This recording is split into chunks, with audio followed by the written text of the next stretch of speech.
many of you, I presume, have seen Breaking Bad. And that's a really good example of the incorporation, at least in part, or maybe the possession by the shadow from the Jungian perspective, right? Because you have this ordinary high school teacher who really thinks that he's an axe, and his family as well.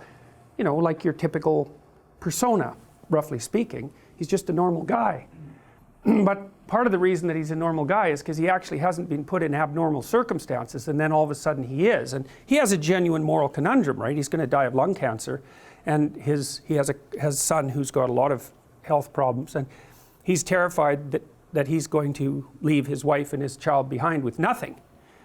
And then, of course, as the story, and so he decides to do something that temporarily that he regards as what they would normally regard as reprehensible, and of course he just gets tangled up in that. But then as the story unfolds, you see that it's more complicated, because it's not that he was just innocent good guy and he decided to turn bad. He's also very resentful and angry, and it's partly because he's a bit of a pushover at the beginning, or maybe more than a bit of a pushover, and also that he didn't really fulfill his own potential, and that, you know, he had friends who walked down the entrepreneurial path, and maybe they weren't quite fair to him, but whatever, he ends up not very successful as a high school teacher, and so he's really angry about that. And so there's more motivation for him opening up the door to the terrible elements of his personality than just the fact that he's got good motivations to do so, and that unfolds, you know. And so you see the warps and twists in his resentful character